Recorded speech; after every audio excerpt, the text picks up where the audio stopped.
I definitely think of it as both a noun and a verb. So homesteading practices and stuff. One thing I was interested about in your movement is the etymology, like the history of the word homesteading. For me, homesteading is just thinking about how you can produce, create, make what it is that you use on an everyday basis. It can be anything from knitting your own sweater to having worms, composting, and eating your kitchen scraps. It's about that kind of activity. How do you think that relates to like the past or where the term homestead came about in the first place?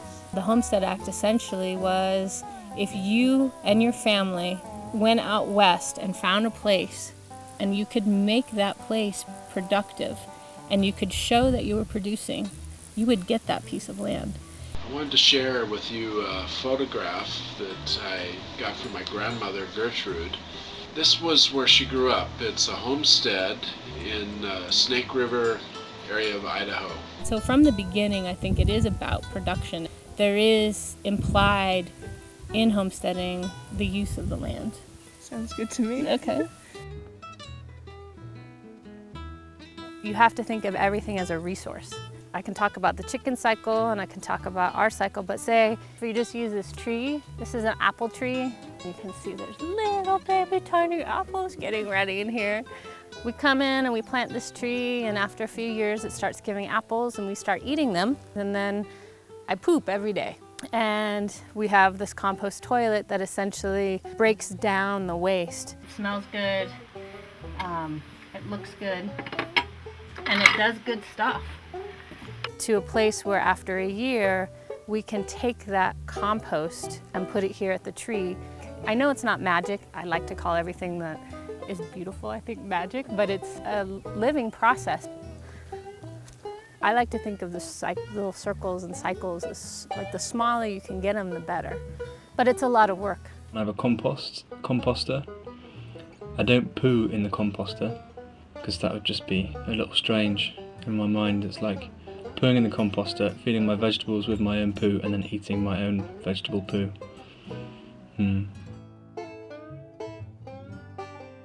It's definitely its own separate compost pile. As long as you're using it in a space where it doesn't come into direct contact with what you're eating, you're fine. Is homesteading all or nothing? Can you do some of the things and still consider yourself a homesteader?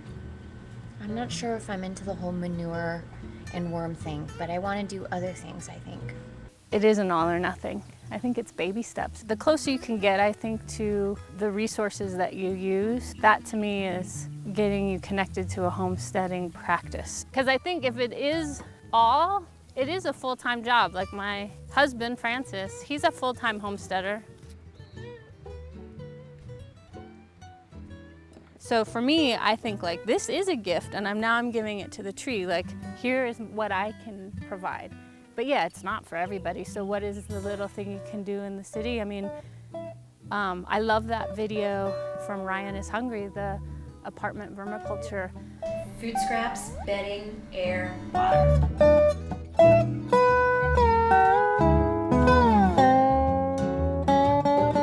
They feel like noodles. Let's try it. Oh, tools. How many worms do you have? 300. What? Toujours les petits trous des trous de première classe. Back to the land. I need you to focus. Focus. You're right. This is the beginning of my education, homesteading, to feel the power of Earth, Mother Nature. No electricity, no internet. And then you want worms to eat good food because you're involved in the cycle of life. Oh, do the worms go to the bathroom? They reject anything. Do they poop? Just have. Is that what you're asking? In other words, Vincent? yeah. Do they poop? You can Yeah, say poop. you can say They poop. Maybe we can relax a little. I open the box. Yep. I must say that I'm not crazy about this part of the story. Okay. Ah! They are alive. Let me grab one. It's like summer camp for It's summer camp. worms. Spring break. We are a team, my friends. We are 300. I hope we did this right. I'm sure it's right. Okay, so when is it ready? Well, with big chunks like that, apparently 6 months or so. 6 months? Okay. Homesteading is patience. That's true.